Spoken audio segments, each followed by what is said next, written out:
मेरे प्यारे देशवासियों, नमस्कार। आज बहुत पावन दिन पर मुझे आपसे मन की बात करने का अवसर मिला है। ನನ್ನ ಪ್ರಿಯ ದೇಶವಾಸಿಗಳೇ, ನಮಸ್ಕಾರ. ಈ ಶುಭ ದಿನದಂದು ನಿಮ್ಮೊಂದಿಗೆ ಮನದ ಮಾತು ಹಂಚಿಕೊಳ್ಳುವ ಅವಕಾಶ ನನಗೆ ಲಭಿಸಿದೆ. ಇಂದು ಚೈತ್ರ ಮಾಸದ ಶುಕ್ಲ ಪಕ್ಷದ ಪಾಡ್ಯಮಿ. ಇಂದಿನಿಂದ ಚೈತ್ರ ನವರಾತ್ರಿ ಪ್ರಾರಂಭವಾಗಲಿದೆ. ಇಂದಿನಿಂದ ಭಾರತೀಯ ನವವರ್ಷವು ಆರಂಭವಾಗುತ್ತದೆ. ಈ ಬಾರಿ ವಿಕ್ರಮ ಸಂವತ್ಸರ ಅಂದರೆ 2082 ಶುರುವಾಗಲಿದೆ. ನನ್ನ ಮುಂದೆ ನೀವು ಬರೆದ ಬಹಳಷ್ಟು ಪತ್ರಗಳಿವೆ.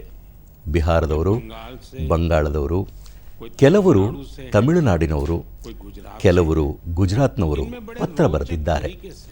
ಬಹಳ ಆಸಕ್ತಿಕರವಾಗಿ ಜನರು ತಮ್ಮ ಮನದ ಮಾತುಗಳನ್ನು ವ್ಯಕ್ತಪಡಿಸಿದ್ದಾರೆ. ಅನೇಕ ಪತ್ರಗಳು ಶುಭ ಹಾರೈಕೆಗಳು ಮತ್ತು ಅಭಿನಂದನಾ ಸಂದೇಶಗಳನ್ನು ಹೊತ್ತು ತಂದಿವೆ. ಆದರೆ ಇಂದು ನಿಮ್ಮೊಂದಿಗೆ ಕೆಲವು ಸಂದೇಶಗಳನ್ನು ಹಂಚಿಕೊಳ್ಳ ಬಯಸುತ್ತೇನೆ. ಎಲ್ಲರಿಗೂ ಯುಗಾದಿ ಹಬ್ಬದ ಶುಭಾಶಯಗಳು. ಇನ್ನೊಂದು ಪತ್ರದಲ್ಲಿ ಹೀಗೆ ಬರೆಯಲಾಗಿದೆ: ಸಂಸ ಪಾಡ್ವ ಶುಭಾಶಯಗಳು. ಸಂಸ ಪಾಡ್ಮಿಯ ಶುಭಾಶಯಗಳು. ಗುಡಿ ಪಾಡ್ವ ಸಂದರ್ಭದಲ್ಲಿ ಮನಪೂರ್ವಕ ಶುಭಾಶಯಗಳು. ನಮ್ಮ ಸ್ನೇಹಿತರೊಬ್ಬರು ಬರೆದಿದ್ದಾರೆ: ಎಲ್ಲರಿಗೂ ವಿಶು ಹಬ್ಬದ ಶುಭಾಶಯಗಳು. ಇನ್ನೊಂದು ಸಂದೇಶವಿದೆ: ಸರ್ವರಿಗೂ ನವವರ್ಷದ ಶುಭಾಶಯಗಳು. ಸ್ನೇಹಿತರೆ, ಬೇರೆ ಬೇರೆ ಭಾಷೆಗಳಲ್ಲಿ ಸಂದೇಶಗಳನ್ನು ಕಳುಹಿಸಲಾಗಿದೆ ಎಂದು ನಿಮಗೆ ತಿಳಿಯುತ್ತಲವೇ? ಆದರೆ ಇದರ ಹಿಂದಿರುವ ಕಾರಣ ನಿಮಗೆ ತಿಳಿದಿದೆಯೇ? ಅದೇ ವಿಶೇಷ ವಿಷಯವನ್ನು ಇಂದು ನಾನು ನಿಮ್ಮೊಂದಿಗೆ ಹಂಚಿಕೊಳ್ಳ ಬಯಸುತ್ತೇನೆ. ನಮ್ಮ ದೇಶದ ವಿವಿಧ ರಾಜ್ಯಗಳಲ್ಲಿ ಇಂದು ಮತ್ತು ಮುಂದಿನ ಕೆಲವು ದಿನಗಳಲ್ಲಿ ನವ ವರ್ಷಾರಂಭವಾಗುತ್ತಿದೆ ಮತ್ತು ಈ ಎಲ್ಲ ಸಂದೇಶಗಳು ಹೊಸ ವರ್ಷ ಮತ್ತು ವಿವಿಧ ಹಬ್ಬಗಳ ಶುಭಾಶಯಗಳು. ಅದಕ್ಕೆಂದೇ ಜನರು ವಿವಿಧ ಭಾಷೆಗಳಲ್ಲಿ ಶುಭ ಹಾರೈಕೆಗಳನ್ನು ಕಳುಹಿಸಿದ್ದಾರೆ. ಸ್ನೇಹಿತರೆ, ಇಂದು ಕರ್ನಾಟಕ, ಆಂಧ್ರಪ್ರದೇಶ ಮತ್ತು ತೆಲಂಗಾಣದಲ್ಲಿ ಯುಗಾದಿ ಹಬ್ಬವನ್ನು ಬಹಳ ವಿಜೃಂಭಣೆಯಿಂದ ಆಚರಿಸಲಾಗುತ್ತಿದೆ. ಅದೇ ರೀತಿ ಮಹಾರಾಷ್ಟ್ರದಲ್ಲಿ ಇಂದು ಗುಡಿಪಾಡ್ಯ ಆಚರಿಸಲಾಗುತ್ತಿದೆ.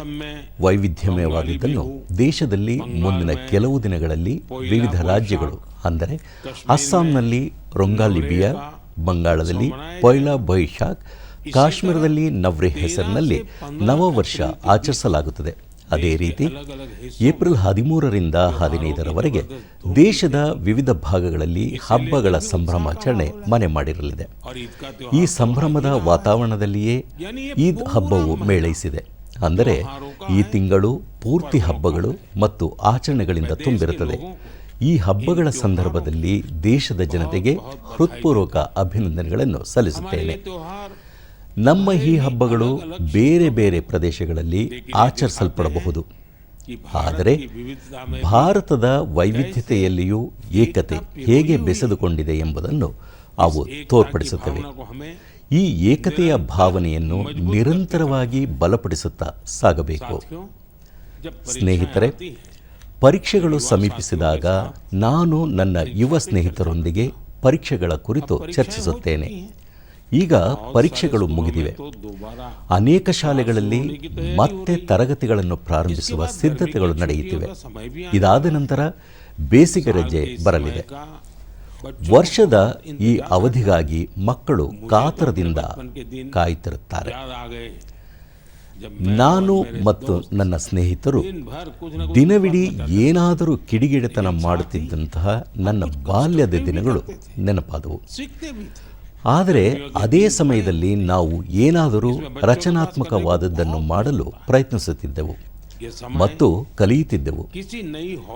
ಬೇಸಿಗೆಯ ದಿನಗಳು ಸುದೀರ್ಘವಾಗಿರುತ್ತವೆ ಮತ್ತು ಮಕ್ಕಳಿಗೆ ಏನನ್ನಾದರೂ ಮಾಡಲು ಬಹಳ ಅವಕಾಶವಿರುತ್ತದೆ. ಹೊಸ ಹವ್ಯಾಸವನ್ನು ಮೈಗೂಡಿಸಿಕೊಳ್ಳಲು ಮತ್ತು ತಮ್ಮ ಕೌಶಲ್ಯಗಳನ್ನು ಮತ್ತಷ್ಟು ಅಭಿವೃದ್ಧಿಪಡಿಸಿಕೊಳ್ಳಲು ಇದು ಸಕಾಲವಾಗಿದೆ. ಮಕ್ಕಳು ಬಹಳಷ್ಟು ಕಲಿಯಬಹುದಾದ ವೇದಿಕೆಗಳಿಗೆ ಇಂದು ಕೊರತೆ ಇಲ್ಲ. ಉದಾಹರಣೆಗೆ, ಯಾವುದೇ ಸಂಸ್ಥೆ ತಂತ್ರಜ್ಞಾನ ಶಿಬಿರವನ್ನು ನಡೆಸುತ್ತಿದ್ದರೆ ಮಕ್ಕಳು ಅಲ್ಲಿ ಅಪ್ಲಿಕೇಶನ್ಗಳನ್ನು ತಯಾರಿಸುವುದರ ಜೊತೆಗೆ ಓಪನ್ ಸೋರ್ಸ್ ಸಾಫ್ಟ್ವೇರ್ ಬಗ್ಗೆ ಅರಿಯಬಹುದು. ಪರಿಸರ, ರಂಗಭೂಮಿ ಅಥವಾ ನಾಯಕತ್ವದಂತಹ ವಿವಿಧ ವಿಷಯಗಳ ಕುರಿತು ಕೋರ್ಸ್ಗಳಿರುತ್ತವೆ. ತಾವು ಅವುಗಳಿಗೂ ಸೇರಿಕೊಳ್ಳಬಹುದು. ಭಾಷಣ ಅಥವಾ ನಾಟಕವನ್ನು ಕಲಿಸುವ ಅನೇಕ ಶಾಲೆಗಳಿವೆ. ಇವು ಮಕ್ಕಳಿಗೆ ತುಂಬ ಉಪಯುಕ್ತವಾಗಿವೆ. ಇಷ್ಟೇ ಅಲ್ಲದೆ ಈ ರಜಾ ದಿನಗಳಲ್ಲಿ ವಿವಿಧೆಡೆ ನಡೆಯುತ್ತಿರುವ ಸ್ವಯಂ ಸೇವಕ ಚಟುವಟಿಕೆಗಳು ಮತ್ತು ಸೇವಾ ಕಾರ್ಯಗಳಲ್ಲಿ ತೊಡಗಿಸಿಕೊಳ್ಳಲು ನಿಮಗೆ ಅವಕಾಶವಿದೆ. ಅಂತಹ ಕಾರ್ಯಕ್ರಮಗಳ ಬಗ್ಗೆ ಒಂದು ವಿಶೇಷ ವಿನಂತಿ ಇದೆ. ಯಾವುದೇ ಸಂಸ್ಥೆ, ಶಾಲೆ, ಸಾಮಾಜಿಕ ಸಂಸ್ಥೆ ಅಥವಾ ವಿಜ್ಞಾನ ಕೇಂದ್ರಗಳು ಇಂತಹ ಬೇಸಿಗೆ ಶಿಬಿರಗಳನ್ನು ಆಯೋಜಿಸುತ್ತಿದ್ದರೆ ಅದನ್ನು #myholidays ನೊಂದಿಗೆ ಹಂಚಿಕೊಳ್ಳಿ. ಇದರಿಂದಾಗಿ ದೇಶಾದ್ಯಂತ ಮಕ್ಕಳು ಮತ್ತು ಅವರ ಪೋಷಕರಿಗೆ ಇವುಗಳ ಬಗ್ಗೆ ಸುಲಭವಾಗಿ ಮಾಹಿತಿ ಲಭ್ಯವಾಗುತ್ತದೆ. ನನ್ನ ಯುವ ಸ್ನೇಹಿತರೆ, ಇಂದು ನಿಮ್ಮೊಂದಿಗೆ ಈ ಬೇಸಿಗೆ ರಜೆಗಾಗಿ ಸಿದ್ಧಪಡಿಸಲಾಗಿರುವ ಮೈ ಭಾರತ್ ವಿಶೇಷ ಕ್ಯಾಲೆಂಡರ್ ಬಗ್ಗೆ ಚರ್ಚಿಸಲು ಬಯಸುತ್ತೇನೆ. ಈ ಕ್ಯಾಲೆಂಡರ್ನ ಒಂದು ಪ್ರತಿಯನ್ನು ಈಗ ನನ್ನ ಮುಂದೆ ಇರಿಸಲಾಗಿದೆ. ಈ ಕ್ಯಾಲೆಂಡರ್ ಮೂಲಕ ಕೆಲವು ವಿಶಿಷ್ಟ ಪ್ರಯತ್ನಗಳ ಕುರಿತು ಪ್ರಸ್ತುತಪಡಿಸ ಬಯಸುತ್ತೇನೆ. ಅವುಗಳೇನೆಂದರೆ, ಮೈ ಭಾರತ್ ಅಧ್ಯಯನ ಪ್ರವಾಸದಲ್ಲಿ ನಮ್ಮ ಜನೌಷಧಿ ಕೇಂದ್ರಗಳು ಹೀಗೆ ಕಾರ್ಯನಿರ್ವಹಿಸುತ್ತವೆ ಎಂಬುದನ್ನು ನೀವು ತಿಳಿದುಕೊಳ್ಳಬಹುದು. ವೈಬ್ರೆಂಟ್ ವಿಲೇಜ್ ಅಭಿಯಾನದಲ್ಲಿ ಪಾಲ್ಗೊಳ್ಳುವ ಮೂಲಕ ನೀವು ಗಡಿ ಗ್ರಾಮಗಳಲ್ಲಿ ವಿಶಿಷ್ಟ ಅನುಭವವನ್ನು ಪಡೆಯಬಹುದು.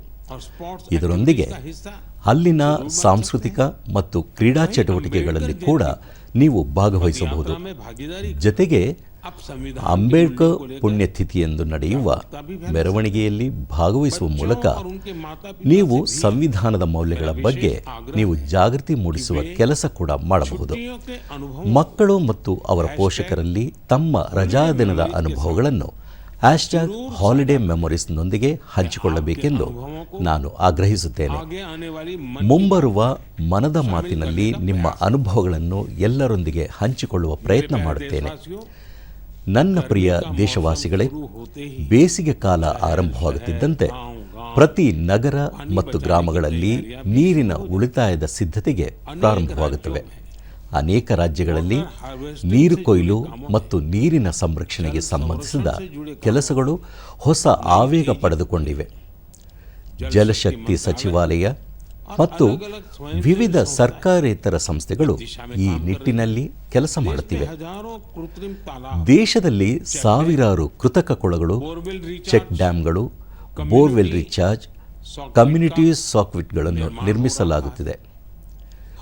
ಪ್ರತಿ ವರ್ಷದಂತೆ ಈ ಬಾರಿಯೂ ಕ್ಯಾಚ್ ದಿ ರೈನ್ ಅಭಿಯಾನಕ್ಕೆ ಸಿದ್ಧತೆಗಳು ಭರದಿಂದ ಸಾಗಿವೆ.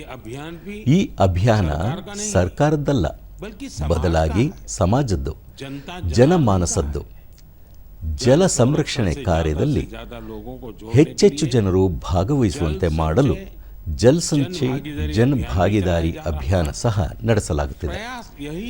ನಮ್ಮಲ್ಲಿರುವ ನೈಸರ್ಗಿಕ ಸಂಪನ್ಮೂಲಗಳನ್ನು ಮುಂದಿನ ಪೀಳಿಗೆಗೆ ಸುರಕ್ಷಿತವಾಗಿ ವರ್ಗಾಯಿಸುವುದು ನಮ್ಮ ಪ್ರಯತ್ನ. ಸ್ನೇಹಿತರೆ, ಮಳೆ ಹನಿಗಳನ್ನು ಸಂರಕ್ಷಿಸುವ ಮೂಲಕ ನಾವು ವ್ಯರ್ಥವಾಗುತ್ತಿರುವ ನೀರಿನ ಪ್ರಮಾಣವನ್ನು ತಗ್ಗಿಸಬಹುದು. ಕಳೆದ ಕೆಲವು ವರ್ಷಗಳಲ್ಲಿ ಈ ಅಭಿಯಾನದಡಿ ದೇಶದ ಹಲವಾರು ಭಾಗಗಳಲ್ಲಿ ಜಲ ಸಂರಕ್ಷಣೆಯ ಅಭೂತಪೂರ್ವ ಕೆಲಸ ನಡೆದಿದೆ. ನಿಮಗೆ ಒಂದು ಕುತೂಹಲಕಾರಿ ಅಂಕಿಅಂಶದ ಬಗ್ಗೆ ಹೇಳುತ್ತೇನೆ. ಕಳೆದ 7-8 ವರ್ಷಗಳಲ್ಲಿ ಹೊಸದಾಗಿ ನಿರ್ಮಿಸಲಾದ ಟ್ಯಾಂಕ್ಗಳು, ಕೊಳಗಳು ಮತ್ತು ಇತರ ನೀರಿನ ಮರುಪೂರ್ಣ ರಚನೆಗಳ ಮೂಲಕ 11 ಶತಕೋಟಿ ಘನ ಮೀಟರ್ಗಳಿಗಿಂತ ಹೆಚ್ಚು ನೀರನ್ನು ಸಂರಕ್ಷಿಸಲಾಗಿದೆ. ಈಗ ನೀವು 11 ಬಿಲಿಯನ್ ಕ್ಯೂಬಿಕ್ ಮೀಟರ್ ಅಂದರೆ ಎಷ್ಟು ನೀರು ಎಂದು ಆಶ್ಚರ್ಯಪಡುತ್ತಿರಬೇಕು. ये पानी ಸ್ನೇಹಿತರೆ, गोविंद सागर झील का ನೀವು निर्माण करता है। ಭಾಕ್ರಾನಂಗಲ್ ಅಣೆಕಟ್ಟಿನಲ್ಲಿ ಸಂಗ್ರಹವಾಗುವ ನೀರಿನ ಚಿತ್ರಗಳನ್ನು 90 ನೋಡಿರಬಹುದು. किलोमीटर से ज्यादा है। ಈ ನೀರು ಗೋವಿಂದ ಸಾಗರ್ ಸರೋವರವನ್ನು ರೂಪಿಸುತ್ತದೆ. ಈ ಸರೋವರದ ಉದ್ದವು 90 ಕಿಲೋಮೀಟರ್ಗಳಿಗಿಂತ ಹೆಚ್ಚು. ಈ ಸರೋವರದಲ್ಲಿಯೂ ಸಹ 9-10 ಶತಕೋಟಿ ಘನ ಮೀಟರ್ಗಳಿಗಿಂತ ಹೆಚ್ಚು ನೀರನ್ನು ಸಂರಕ್ಷಿಸಲು ಸಾಧ್ಯವಿಲ್ಲ. ಕೇವಲ 9-10 ಬಿಲಿಯನ್ ಘನ ಮೀಟರ್. ಆದರೆ ತಮ್ಮ ಸಣ್ಣ ಪುಟ್ಟ ಪ್ರಯತ್ನಗಳ ಮೂಲಕ ದೇಶವಾಸಿಗಳು ದೇಶದ ವಿವಿಧ ಭಾಗಗಳಲ್ಲಿ 11 ಬಿಲಿಯನ್ ಘನ ಮೀಟರ್ ನೀರನ್ನು ಸಂರಕ್ಷಿಸುವಲ್ಲಿ ಯಶಸ್ವಿಯಾಗಿದ್ದಾರೆ. ಇದು ಒಂದು ಅದ್ಭುತ ಪ್ರಯತ್ನವಲ್ಲವೇ? ಸ್ನೇಹಿತರೆ, ಈ ನಿಟ್ಟಿನಲ್ಲಿ ಕರ್ನಾಟಕದ ಗದಗ ಜಿಲ್ಲೆಯ ಜನರು ಒಂದು ಮಾದರಿಯನ್ನು ರೂಪಿಸಿದ್ದಾರೆ. ಕೆಲವು ವರ್ಷಗಳ ಹಿಂದೆ ಇಲ್ಲಿನ 2 ಹಳ್ಳಿಗಳ ಕೆರೆಗಳು ಸಂಪೂರ್ಣವಾಗಿ ಬತ್ತಿ ಹೋಗಿದ್ದವು. ಪ್ರಾಣಿಗಳಿಗೂ ಕುಡಿಯಲು ನೀರು ಇಲ್ಲದ ಕಾಲ ಬಂದೊದಗಿತು. ಕ್ರಮೇಣ ಆ ಕೆರೆ ಹುಲ್ಲು ಮತ್ತು ಕಸಕಡ್ಡಿಗಳಿಂದ ತುಂಬಿ ಹೋಯಿತು. ಆದರೆ ಕೆಲವು ಗ್ರಾಮಸ್ಥರು ಕೆರೆ ಪುನರುಜ್ಜೀವನಗೊಳಿಸಲು ನಿರ್ಧರಿಸಿ ಕಾರ್ಯನಿರತರಾದರು. ಗಾದೆ ಮಾತಿನಂತೆ ಮನಸ್ಸಿದ್ದಲ್ಲಿ ಮಾರ್ಗ. ಗ್ರಾಮಸ್ಥರ ಈ ಪ್ರಯತ್ನವನ್ನು ನೋಡಿ ಸುತ್ತಮುತ್ತಲ ಸಾಮಾಜಿಕ ಸಂಸ್ಥೆಗಳು ಸಹ ಅವರೊಂದಿಗೆ ಕೈ ಜೋಡಿಸಿದವು. ಎಲ್ಲರೂ ಒಗ್ಗೂಡಿ ಕಸಕಡ್ಡಿ ಸ್ವಚ್ಛಗೊಳಿಸಿ ಹೂಳೆತ್ತುವ ಕೆಲಸ ಮಾಡಿದರು. ಕೆಲ ಸಮಯದ ನಂತರ ಕೆರೆ ಪ್ರದೇಶವು ಸಂಪೂರ್ಣವಾಗಿ ಸ್ವಚ್ಛವಾಯಿತು. ಈಗ ಜನ ಮಳೆಗಾಲಕ್ಕಾಗಿ ಕಾಯುತ್ತಿದ್ದಾರೆ. ನಿಜಕ್ಕೂ ಇದು ಕ್ಯಾಚ್ ದಿ ರೈನ್ ಅಭಿಯಾನದ ಒಂದು ಉತ್ತಮ ಉದಾಹರಣೆಯಾಗಿದೆ. ಸ್ನೇಹಿತರೆ, ನೀವು ಕೂಡ ಸಮುದಾಯ ಮಟ್ಟದಲ್ಲಿ ಇಂತಹ ಪ್ರಯತ್ನಗಳಿಗೆ ಕೈ ಜೋಡಿಸಬಹುದು. ಈ ಜನಾಂದೋಲನವನ್ನು ಮುಂದಕ್ಕೆ ಕೊಂಡೊಯ್ಯಲು ನೀವು ಈಗಲೇ ಯೋಜನೆ ಆರಂಭಿಸಬೇಕು. ಮತ್ತು ನೀವು ಇನ್ನೊಂದು ವಿಷಯವನ್ನು ನೆನಪಿನಲ್ಲಿಟ್ಟುಕೊಳ್ಳಬೇಕು. ಸಾಧ್ಯವಾದರೆ ಬೇಸಿಗೆಯಲ್ಲಿ ನಿಮ್ಮ ಮನೆಯ ಮುಂದೆ ಒಂದು ಪಾತ್ರೆಯಲ್ಲಿ ತಣ್ಣೀರನ್ನು ಇರಿಸಿ. ನಿಮ್ಮ ಮನೆಯ ಛಾವಣಿ ಅಥವಾ ಅಂಗಳದಲ್ಲಿ ಪಕ್ಷಿಗಳಿಗೆ ನೀರನ್ನು ಇರಿಸಿ. ಈ ಪುಣ್ಯದ ಕೆಲಸ ಮಾಡಿದ ನಂತರ ನಿಮಗೆ ಎಷ್ಟು ಒಳ್ಳೆಯ ಅನುಭೂತಿಯಾಗುತ್ತದೆ ಎಂದು ನೀವೇ ಅನುಭವಿಸಿ ನೋಡಿ. ಸ್ನೇಹಿತರೆ, ಈಗ ಮನದ ಮಾತಿನಲ್ಲಿ ಧೈರ್ಯ ಸಾಹಸದ ಬಗ್ಗೆ, ಸವಾಲುಗಳ ಮಧ್ಯೆಯೂ ಉತ್ಸಾಹ ಮೆರೆದ ವಿಷಯಗಳ ಬಗ್ಗೆ ಮಾತನಾಡೋಣ. ಕೆಲವು ದಿನಗಳ ಹಿಂದೆ ಮುಕ್ತಾಯಗೊಂಡ ಖೇಲೋ ಇಂಡಿಯಾ ಪ್ಯಾರಾ ಕ್ರೀಡಾಕೂಟದಲ್ಲಿ ಮತ್ತೊಮ್ಮೆ ತಮ್ಮ ಸಮರ್ಪಣೆ ಮತ್ತು ಪ್ರತಿಭೆಯ ಮೂಲಕ ನಮ್ಮ ಕ್ರೀಡಾಳುಗಳು ಎಲ್ಲರನ್ನೂ ಅಚ್ಚರಿಗೊಳಿಸಿದ್ದಾರೆ. ಈ ಬಾರಿ ಈ ಕ್ರೀಡೆಗಳಲ್ಲಿ ಮೊದಲಿಗಿಂತ ಹೆಚ್ಚಿನ ಕ್ರೀಡಾಳುಗಳು ಭಾಗವಹಿಸಿದ್ದರು. ಪ್ಯಾರಾ ಸ್ಪೋರ್ಟ್ ಎಷ್ಟು ಜನಪ್ರಿಯವಾಗುತ್ತಿದೆ ಎಂಬುದು ಇದರಿಂದ ತಿಳಿಯುತ್ತದೆ. ಖೇಲೋ ಇಂಡಿಯಾ ಪ್ಯಾರಾ ಕ್ರೀಡಾಕೂಟದಲ್ಲಿ ಭಾಗವಹಿಸಿದ ಎಲ್ಲ ಆಟಗಾರರ ಅದ್ಭುತ ಪ್ರಯತ್ನಗಳಿಗಾಗಿ ನಾನು ಅಭಿನಂದಿಸುತ್ತೇನೆ. ಪ್ರಥಮ, ದ್ವಿತೀಯ ಮತ್ತು ತೃತೀಯ ಸ್ಥಾನಗಳನ್ನು ಪಡೆದ ಹರಿಯಾಣ, ತಮಿಳುನಾಡು ಮತ್ತು ಉತ್ತರ ಪ್ರದೇಶದ ಕ್ರೀಡಾಳುಗಳನ್ನು ನಾನು ಅಭಿನಂದಿಸುತ್ತೇನೆ. ಈ ಪಂದ್ಯಗಳಲ್ಲಿ ನಮ್ಮ ವಿಕಲಚೇತನ ಆಟಗಾರರು 18 ರಾಷ್ಟ್ರೀಯ ದಾಖಲೆಗಳನ್ನು ಮಾಡಿದರು. ಅವುಗಳಲ್ಲಿ 12 ನಮ್ಮ ಮಹಿಳಾ ಆಟಗಾರ್ತಿಯರ ಸಾಧನೆಯಾಗಿವೆ.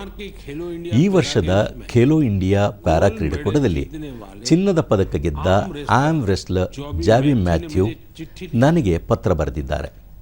ಅವರ ಪತ್ರದ ಕೆಲವು ಭಾಗವನ್ನು ನಾನು ಓದಲು ಬಯಸುತ್ತೇನೆ.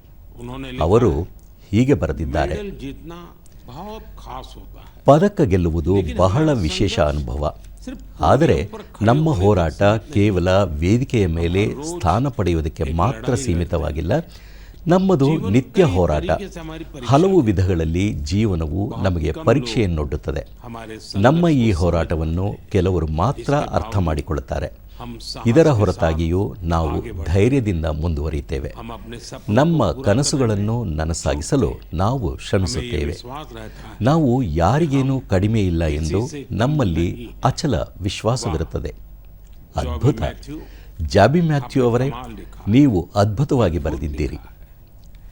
ಈ ಪತ್ರಕ್ಕಾಗಿ ನಾನು ನಿಮಗೆ ಕೃತಜ್ಞತೆ ಸಲ್ಲಿಸುತ್ತೇನೆ.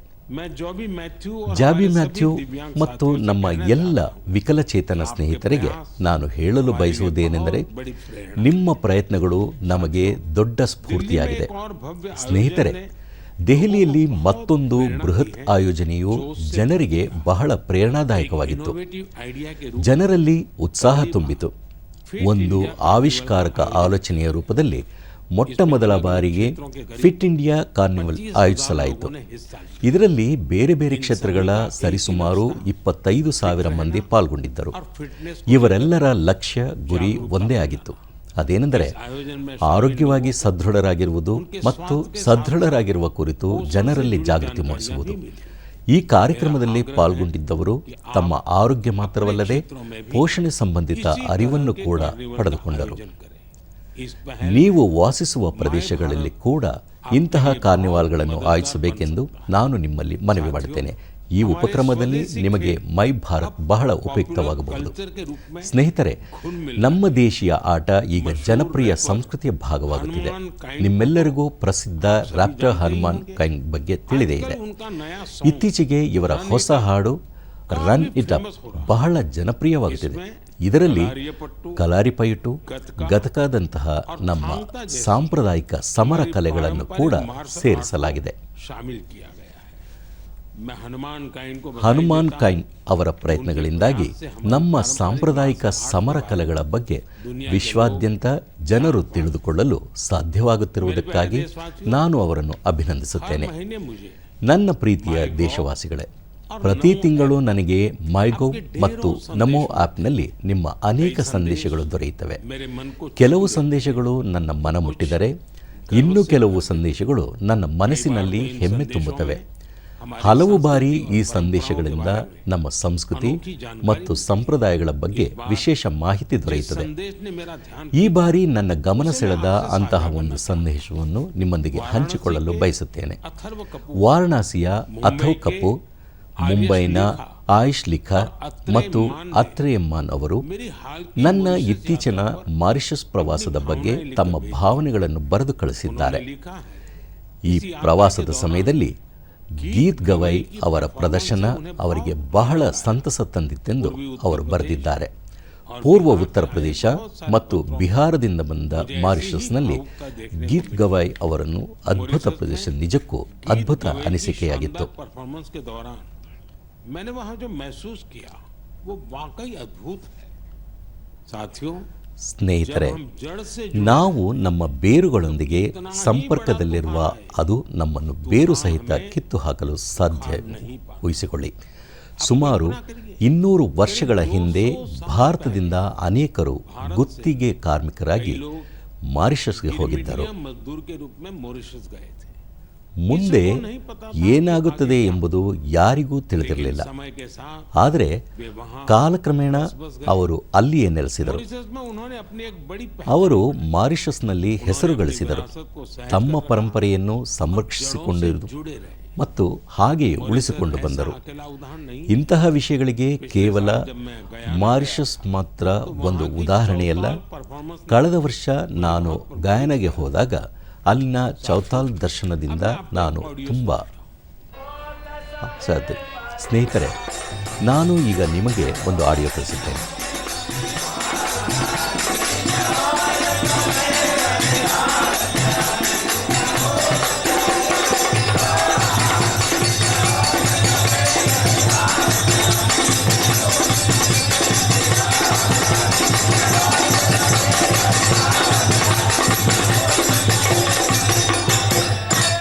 आप जरूर सोच रहे होंगे ಇದು ನಮ್ಮದೇ ದೇಶದ ಯಾವುದೇ ಭಾಗದ ಮಾತುಕತೆ ಎಂದು ನೀವು ಖಂಡಿತವಾಗಿ ಯೋಚಿಸುತ್ತಿದ್ದೀರಿ ಅಲ್ಲವೇ?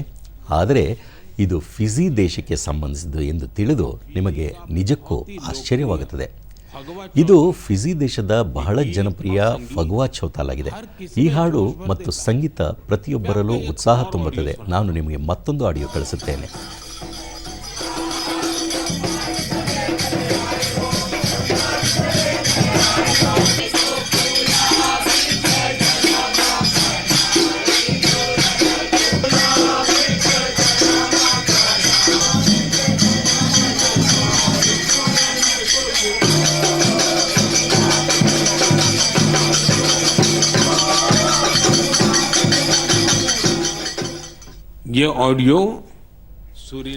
ಇದು ಸೂರಿನಾಮ್ನ ಚೌತಾಲ್ ಆಡಿಯೋ. ಈ ಕಾರ್ಯಕ್ರಮವನ್ನು ಟಿವಿಯಲ್ಲಿ ವೀಕ್ಷಿಸುತ್ತಿರುವ ದೇಶವಾಸಿಗಳು, सूरीनाम के ಸೂರಿನಾಮ್ನ ಅಧ್ಯಕ್ಷರು ಮತ್ತು ನನ್ನ ಪ್ರಿಯ ಸ್ನೇಹಿತರಾಗಿರುವ ಜಾನ್ ಸಂಥೋಕಿ ಅವರು ಇದರ ಆನಂದ ಆಸ್ವಾದಿಸುತ್ತಿರುವುದನ್ನು ಕಾಣಬಹುದು. ये परंपरा ಬೈಟಕ್ ಮತ್ತು ಹಾಡುಗಳ ಈ ಸಂಪ್ರದಾಯವು ಟ್ರಿನಿಡಾಡ್ ಮತ್ತು ಟೊಬಾಗೊದಲ್ಲಿ ಕೂಡ ಬಹಳ ಜನಪ್ರಿಯವೆನಿಸಿದೆ. ಈ ಎಲ್ಲ ದೇಶಗಳಲ್ಲಿ ಜನರು ರಾಮಾಯಣವನ್ನು ಬಹಳ ಓದುತ್ತಾರೆ. बहुत लोकप्रिय है. ಈ ಫಗ್ವಾ ಬಹಳ ಜನಪ್ರಿಯವಾಗಿದೆ ಮತ್ತು ಇಲ್ಲಿನ ಜನರು ಎಲ್ಲ ಭಾರತೀಯ ಹಬ್ಬಗಳನ್ನು ಬಹಳ ಉತ್ಸಾಹದಿಂದ ಆಚರಿಸುತ್ತಾರೆ. ಅವರ ಅನೇಕ ಹಾಡುಗಳು ಭೋಜ್ಪುರಿ, ಅವಧಿ ಅಥವಾ ಮಿಶ್ರ ಭಾಷೆಯಲ್ಲಿರುತ್ತವೆ. ಕೆಲವೊಮ್ಮೆ ಬ್ರಜ್ ಮತ್ತು ಮೈಥಿಲಿ ಭಾಷೆಗಳು ಕೂಡ ಬಳಕೆಯಾಗುತ್ತವೆ. ಈ ದೇಶಗಳಲ್ಲಿ ನಮ್ಮ ಸಂಪ್ರದಾಯಗಳನ್ನು ರಕ್ಷಿಸುವವರೆಲ್ಲರೂ ಪ್ರಶಂಸಾರ್ಹರು. दुनिया में ऐसे ಸ್ನೇಹಿತರೆ, कई संगठन भी हैं ಜಗತ್ತಿನಲ್ಲಿ ಇಂತಹ ಅನೇಕ ಸಂಸ್ಥೆಗಳು ಭಾರತೀಯ ವರ್ಷಗಳಿಂದ ಕೆಲಸ ಮಾಡುತ್ತಿವೆ. कार्य कर रहे ಅಂತಹ ಒಂದು ಸಂಸ್ಥೆಯೇ ಸಿಂಗಪೂರ್ ಭಾರತೀಯ ಲಲಿತ ಕಲಾ ಸಂಘ इंडियन फाइन ಅಥವಾ art society. Singapore Indian science society ಭಾರತೀಯ ನೃತ್ಯ, ಸಂಗೀತ ಮತ್ತು ಸಂಸ್ಕೃತಿಯನ್ನು ಸಂರಕ್ಷಿಸುವ ಕಾರ್ಯದಲ್ಲಿ ತೊಡಗಿಸಿಕೊಂಡಿರುವ ಈ ಸಂಸ್ಥೆಯು ಈಗ ವೈಭವಯುತ 75 ವರ್ಷಗಳನ್ನು ಪೂರೈಸಿದೆ. सिंगापुर के राष्ट्रपति ಈ ಸಂದರ್ಭಕ್ಕೆ ಸಂಬಂಧಿಸಿದ ಕಾರ್ಯಕ್ರಮದಲ್ಲಿ ಅವರು ಈ ಸಂಸ್ಥೆಯ ಪ್ರಯತ್ನಗಳನ್ನು ಬಹಳವಾಗಿ ನಾನು ಈ ತಂಡಕ್ಕೆ ನನ್ನ ಅನೇಕ ಶುಭ ಹಾರೈಕೆಗಳನ್ನು ಕೋರುತ್ತೇನೆ. मैं इस टीम को अपनी ढेर सारी शुभकामनाएं देता हूं. साथियों, ಸ್ನೇಹಿತರೆ, मन की बात में ಮನದ ಮಾತಿನಲ್ಲಿ ನಾವು ದೇಶವಾಸಿಗಳ ಸಾಧನೆಯೊಂದಿಗೆ ಆಗಾಗ್ಗೆ ಸಾಮಾಜಿಕ ವಿಷಯಗಳ ಕುರಿತು ಮಾತನಾಡುತ್ತೇನೆ. कई बार ಅನೇಕ ಬಾರಿ ಸವಾಲುಗಳ ಬಗ್ಗೆ ಕೂಡ ಚರ್ಚಿಸಲಾಗುತ್ತದೆ. इस बार मन की बात ಈ ಬಾರಿ ಮನದ ಮಾತಿನಲ್ಲಿ ನಾನು ನೇರವಾಗಿ ನಮ್ಮೆಲ್ಲರಿಗೂ ಸಂಬಂಧಿಸಿದಂತಹ ಒಂದು ಸವಾಲಿನ ಬಗ್ಗೆ ಮಾತನಾಡಲು ಬಯಸುತ್ತೇನೆ. ಈ ಸವಾಲೆಂದರೆ ಅದು ಜವಳಿ ತ್ಯಾಜ್ಯ. आप सोच ಈ रहे हैं ಜವಳಿ ತ್ಯಾಜ್ಯ ಯಾವ ಹೊಸ ಸವಾಲು ಒಡ್ಡಿದೆ ಎಂದು ನೀವು ಯೋಚಿಸುತ್ತಿರಬಹುದಲ್ಲವೇ? ವಾಸ್ತವದಲ್ಲಿ ಜವಳಿ ತ್ಯಾಜ್ಯ ಇಡೀ ವಿಶ್ವಕ್ಕೆ ಒಂದು ಹೊಸ ಚಿಂತೆಗೆ ಪ್ರಮುಖ ಕಾರಣವಾಗಿದೆ. नई चिंता की एक बड़ी वजह बन गया है.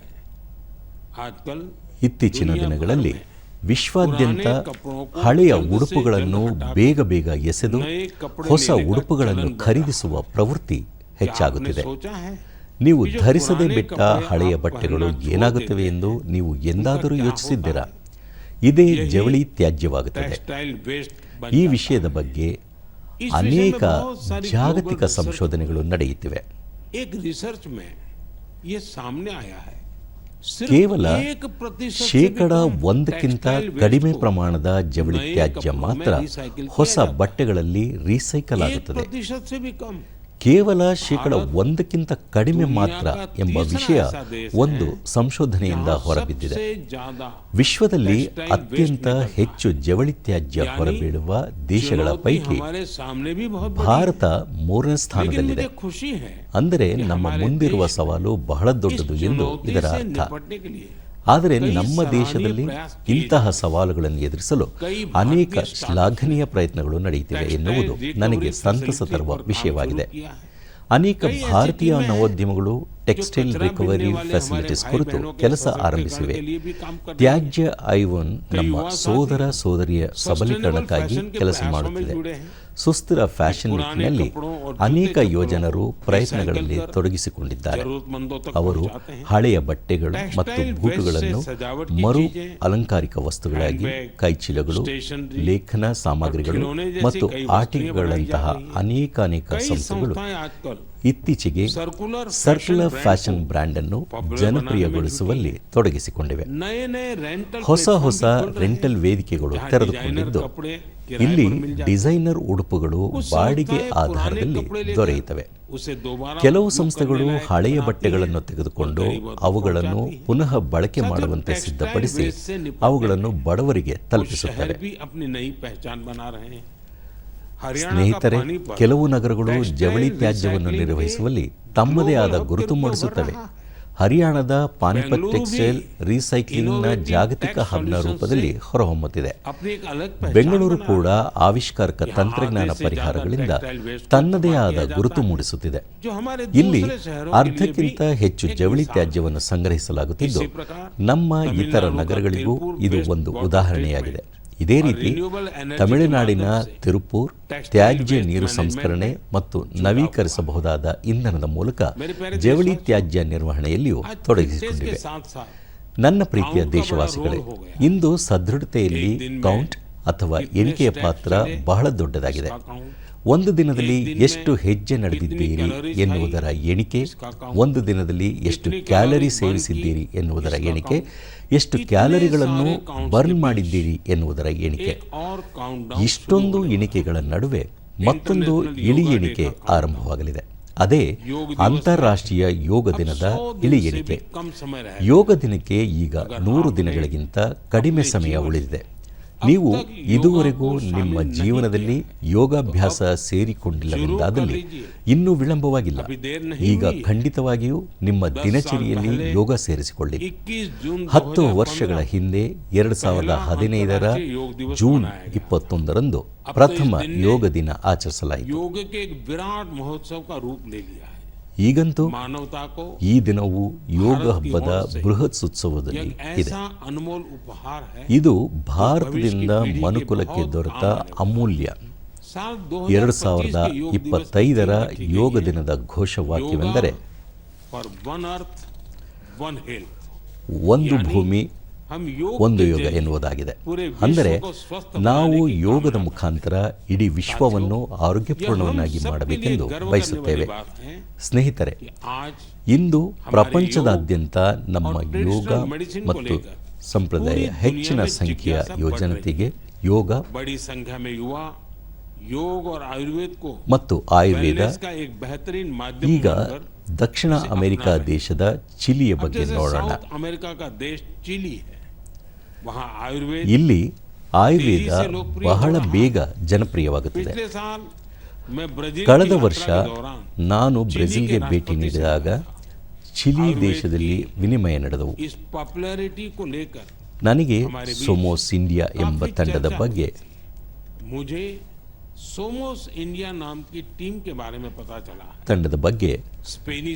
ಬಹಳ ಆಶ್ಚರ್ಯವಾಗಿದೆ. ಸ್ಪ್ಯಾನಿಷ್ ಭಾಷೆಯಲ್ಲಿ ಇದರ ಅರ್ಥ ನಾವು ಭಾರತ. ಈ ತಂಡವು ಸುಮಾರು 1 ದಶಕದಿಂದ ಯೋಗ,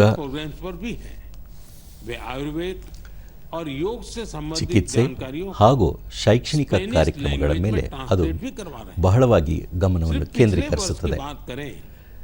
ಈ ತಂಡ ಆಯುರ್ವೇದ ಮತ್ತು ಯೋಗಕ್ಕೆ ಸಂಬಂಧಿಸಿದ ಮಾದರಿ ಹಿಂದಿನ ವರ್ಷದ ಬಗ್ಗೆ ಮಾತನಾಡುವುದಾದರೆ ಸುಮಾರು 9,000 ಜನರು ಅವರ ವಿವಿಧ ಕಾರ್ಯಕ್ರಮಗಳನ್ನು ಈ ತಂಡದೊಂದಿಗೆ ಸಂಬಂಧ ಹೊಂದಿಕೊಂಡಿದೆ. ನನ್ನ ಪ್ರೀತಿಯ ದೇಶವಾಸಿಗಳೇ, ಮನದ ಮಾತಿನಲ್ಲಿ ಈಗ ಒಂದು ಚಮತ್ಕಾರಿ ಕುತೂಹಲಕಾರಿ ಪ್ರಶ್ನೆ. ನೀವು ಎಂದಾದರೂ ಹೂವುಗಳ ಪ್ರಯಾಣದ ಬಗ್ಗೆ ಯೋಚಿಸಿರುವುದಾ? ಗಿಡ ಮರಗಳಿಂದ ಹೊರಟ ಹೂವುಗಳ ಪ್ರಯಾಣ ದೇವಾಲಯಗಳವರೆಗೂ ಸಾಗುತ್ತದೆ. ಕೆಲವು ಹೂವುಗಳು ಮನೆಗಳನ್ನು ಸುಂದರವಾಗಿಸುತ್ತವೆ. ಕೆಲವು ಸುಗಂಧ ದ್ರವ್ಯದಲ್ಲಿ ಕರಗಿ 4 ದಿಕ್ಕಿನಲ್ಲಿ ಪರಿಮಳ ಹರಡುತ್ತವೆ.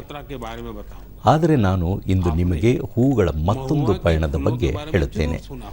ನೀವು ಮಹುವಾ ಅಂದರೆ ಇಪ್ಪೆ ಹೂವುಗಳ ಬಗ್ಗೆ ಖಂಡಿತವಾಗಿಯೂ ಕೇಳಿರುತ್ತೀರಿ.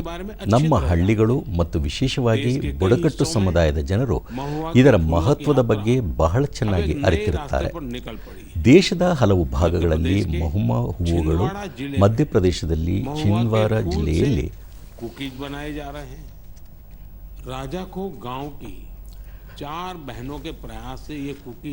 ಮಧ್ಯಪ್ರದೇಶದ ಚಿಂದ್ವಾರ ಜಿಲ್ಲೆಯಲ್ಲಿ ರಾಜಕೋಫಾದ 4 ಸಹೋದರಿಯರು, ಈ ಮಹಿಳೆಯರು ಉತ್ಸಾಹವನ್ನು ನೋಡಿ ಒಂದು ದೊಡ್ಡ ಕಂಪನಿಯವರು ಅವರಿಗೆ ಕಾರ್ಖಾನೆಗಳು, ಇದರಿಂದ ಪ್ರೇರಿತರಾದ ಗ್ರಾಮದ ಹಲವು ಮಹಿಳೆಯರು ಇವರೊಂದಿಗೆ ಸೇರಿಕೊಂಡರು. ಇವರು ತಯಾರಿಸುವ ಮಹುವಾ ಕುಕ್ಕಿಗಳಿಗೆ ಬೇಡಿಕೆ ವೇಗವಾಗಿ ಏರಿಕೆಯಾಗುತ್ತಿದೆ. ತೆಲಂಗಾಣದ ಆದಿಲಾಬಾದ್ ಜಿಲ್ಲೆಯಲ್ಲಿ ಕೂಡ 2 ಸೋದರಿಯರು ಮಹುವಾ ಹೂವುಗಳಿಂದ ಹೊಸದೊಂದು ಪ್ರಯೋಗವನ್ನು ಮಾಡಿದ್ದಾರೆ. ಅವರು ಇದರಿಂದ ವಿವಿಧ ರೀತಿಯ ಭಕ್ಷ್ಯಗಳನ್ನು ತಯಾರಿಸುತ್ತಾರೆ. ಇದನ್ನು ಜನರು ಬಹಳವಾಗಿ ಇಷ್ಟಪಡುತ್ತಾರೆ. ಇವರ ಭಕ್ಷ್ಯಗಳಲ್ಲಿ ಬುಡಕಟ್ಟು ಸಂಸ್ಕೃತಿಯ ಸ್ವಾದ, ಮಾಧುರ್ಯವು ತುಂಬಿರುತ್ತದೆ. ಸ್ನೇಹಿತರೆ, ನಾನು ನಿಮಗೆ ಮತ್ತೊಂದು ಅದ್ಭುತ ಹೂವಿನ ಬಗ್ಗೆ ಹೇಳಲು ಇಷ್ಟಪಡುತ್ತೇನೆ. ಅದರ ಹೆಸರು ಕೃಷ್ಣ ಕಮಲ ಎಂಬುದಾಗಿದೆ. ನೀವು ಗುಜರಾತ್ನ ಏಕತಾ ನಗರದಲ್ಲಿ ಏಕತಾ ಪ್ರತಿಮೆ ನೋಡಲು ಹೋಗಿರುವಿರಾ. ಏಕತಾ ಪ್ರತಿಮೆಯ ಸುತ್ತಮುತ್ತ ನಿಮಗೆ ಬಹಳಷ್ಟು ಸಂಖ್ಯೆಯಲ್ಲಿ ಈ ಕೃಷ್ಣ ಕಮಲ ಕಾಣಬರುತ್ತದೆ. ಈ ಹೂವು ಪ್ರವಾಸಿಗರ ಮನಸೂರೆಗೊಳ್ಳುತ್ತದೆ. ಈ ಕೃಷ್ಣ ಕಮಲಗಳು ಏಕತಾ ನಗರಿ ನರ್ಸರಿ, ವಿಶ್ವ ಮತ್ತು ಶಮಿಯಾಕಿ ಅರಣ್ಯದಲ್ಲಿ ಆಕರ್ಷಣೀಯವಾಗಿದೆ. ಇಲ್ಲಿ ಲಕ್ಷಗಟ್ಟಲೆ ಕೃಷ್ಣ ಕಮಲಗಳನ್ನು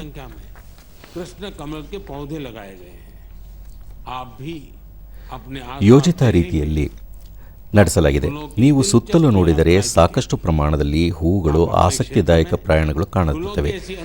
ನೀವು ವಾಸವಾಗಿರುವ ಪ್ರದೇಶದಲ್ಲಿ ಹೂವುಗಳ ಇಂತಹ ವಿಶಿಷ್ಟ ಪ್ರಯಾಣದ ಬಗ್ಗೆ ನನಗೆ ಕೂಡ ಬರೆದು ತಿಳಿಸಿರಿ. ನನ್ನ ಪ್ರೀತಿಯ ಬಾಂಧವರೇ, ನೀವು ಎಂದಿನಂತೆಯೇ ನಿಮ್ಮ ಚಿಂತನೆಗಳು, ಅನುಭವಗಳು ಮತ್ತು ಮಾಹಿತಿಯನ್ನು ನನ್ನೊಂದಿಗೆ ಹಂಚಿಕೊಳ್ಳುತ್ತೀರಿ.